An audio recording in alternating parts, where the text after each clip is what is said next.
Hi everybody. So today I want to talk about two of the best lenses that Fujifilm has to offer, and that is the 23f2 and the 35f2.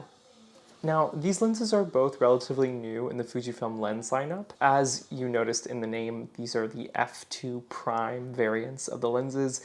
Fujifilm also has a 1.4 version of each of these. The 1.4 version is older in both cases and not as quick to focus, not weather sealed.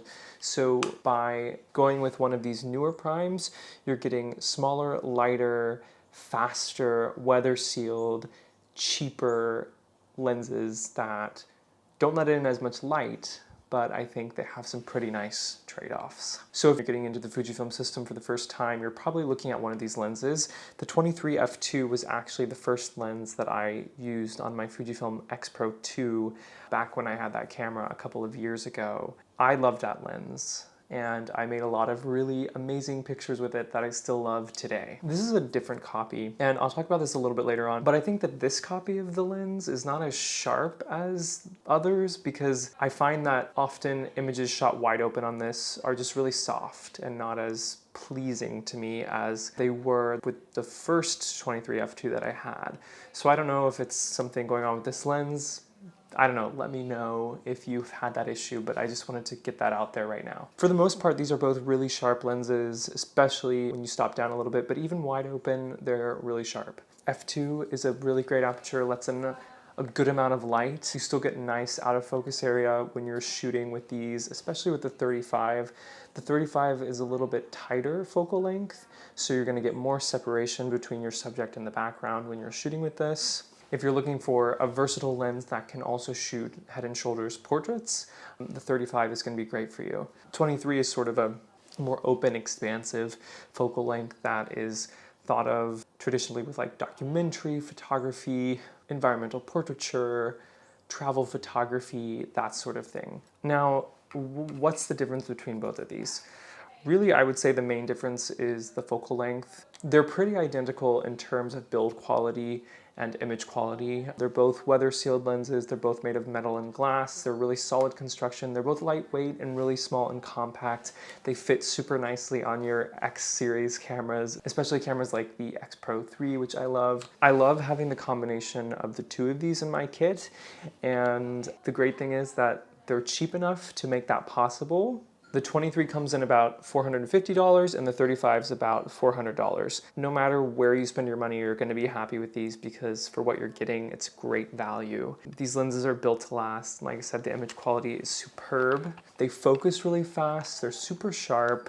The 35 in particular renders really beautiful bokeh and just has a really beautiful look to the pictures. I think out of the two, I lean more towards a 50mm field of view on a full frame camera. I'm coming from the Canon system where the 50mm L lens was like my everything lens, and it still is my main lens on Canon. So the 50mm focal length is very familiar to me. I think it's a very versatile focal length. So for me, I'm right at home at 50mm. I think it's perfect focal length for portraiture, but also to get a little bit of the environment in the picture.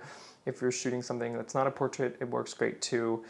So for me, the 35 is a no-brainer. The 23 though offers like a really unique perspective on things. It's a little bit wide, but not too wide. I love having this when the 35 is just a little bit too long and I need something a little bit wider. The 23 is just great for capturing those moments. So if you're just starting out with Fujifilm, you're looking at these two lenses and you're thinking which one to buy.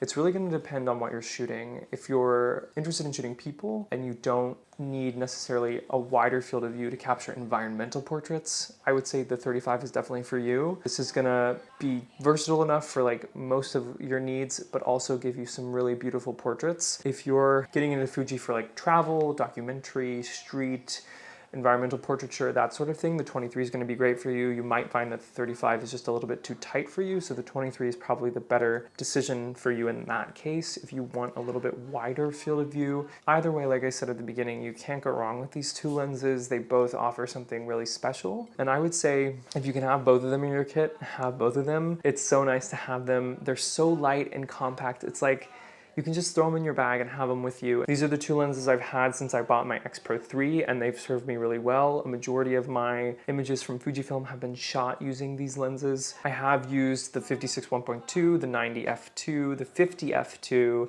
the 16 to 55 2.8.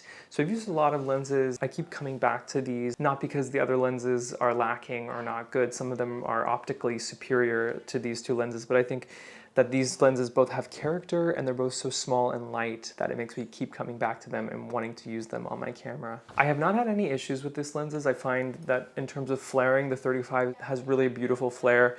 The 23 though sometimes has a really strange, ugly blue flare. Again, not sure what it is about this lens because I don't remember the flaring like that when I was using this lens on my X Pro 2, so I don't know if it's just my copy of the lens is just a bad copy. I really am like starting to get concerned about this because it's weird, like I've made some really great pictures with this, but then I have the issue with the sharpness at f2, and then I have the weird blue flaring. Let me know if that's something that you're experiencing if you have this lens. Not to say anything about this lens, I know this is a phenomenal lens because I've made so many great pictures with it, but I think my copy is just a little bit quirky. The other thing I will say is that if you are thinking about Fujifilm and you like the look of the X Pro 2, you like the 35mm focal length and you're thinking you might just get in with the 23, I would say maybe consider the X100V if you don't need the full range of lenses that Fujifilm has to offer. The 23mm f2 on the X100V is far superior to this lens.